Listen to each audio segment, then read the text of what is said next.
Selamat datang di awal abad ke-17, era di mana rempah-rempah lebih berharga daripada emas. Disinilah kisah salah satu organisasi paling kuat dalam sejarah dimulai. Bayangkan, sebuah perusahaan yang tidak hanya berdagang, tapi juga punya tentara, mata uang sendiri, bahkan hak untuk menyatakan perang. Pada 20 Maret 1602, lahirlah Verenigde Oost-Indische Compagnie atau yang kita kenal sebagai VOC, sebuah persekutuan dagang asal Belanda yang diciptakan untuk menguasai aktivitas perdagangan di Asia. Mengapa disebut India Timur? Karena Belanda juga memiliki badan lain bernama West-Indische Compagnie untuk wilayah barat. Namun, VOC adalah bintang utamanya.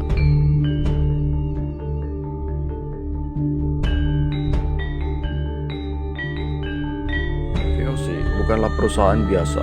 Ia tercatat sebagai perusahaan multinasional pertama di dunia dan yang pertama kali memperkenalkan sistem pembagian saham. Di balik layar ada kekuatan yang disebut Herren XVI atau juga bisa disebut sebagai 17 Tuan. Mereka adalah delegasi dari 6 kantor cabang atau Kamers yang tersebar di Amsterdam, Middelburg, Enkhuizen, Delft, Hoorn, dan Rotterdam. Amsterdam sebagai pemegang modal terbesar memiliki dominasi kuat dengan mengirimkan 8 delegasi dalam kelompok elit ini.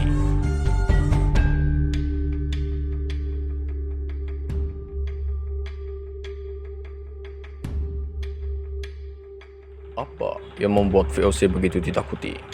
Jawabannya adalah hak oktrooi atau hak istimewa yang diberikan oleh pemerintah Belanda. Meskipun statusnya adalah badan dagang, VOC bertindak layaknya sebuah negara. Mereka punya tentara sendiri, memiliki mata uang sendiri, bernegosiasi dengan raja-raja lokal, bahkan berhak menyatakan perang. Inilah alasan mengapa banyak pihak menyebut VOC sebagai negara di dalam negara. Mereka punya kekuasaan politik yang melampaui batas perusahaan dagang biasa.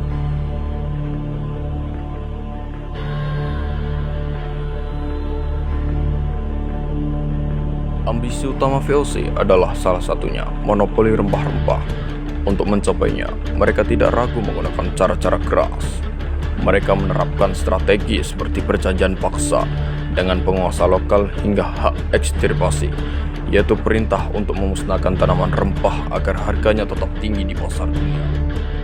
Tindakan ini tidak hanya mengamankan keuntungan bagi pemegang saham di Belanda, tapi juga mengubah sistem politik lokal dan mengeksploitasi sumber daya alam Nusantara secara besar-besaran.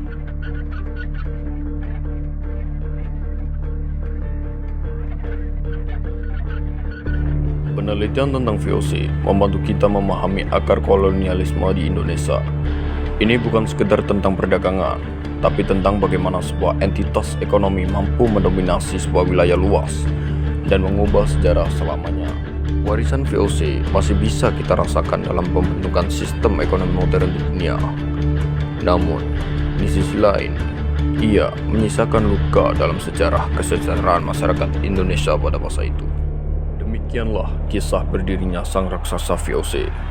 Sebuah sejarah panjang tentang ambisi, kekuasaan, dan perdagangan.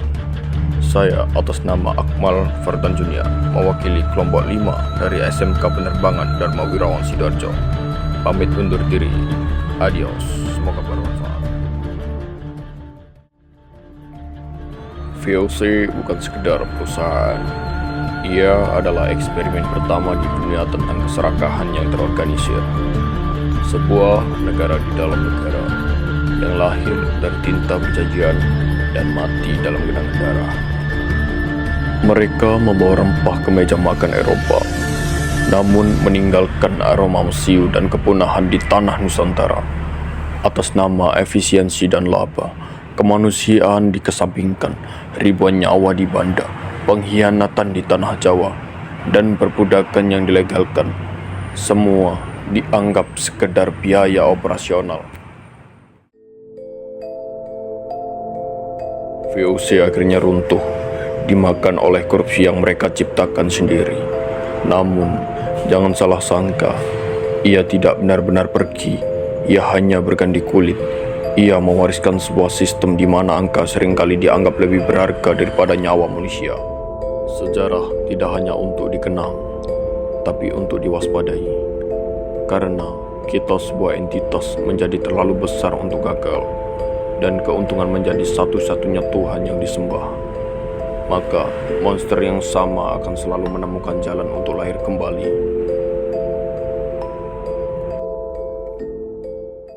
Dan kali ini, kita mungkin adalah bagian dari sistemnya.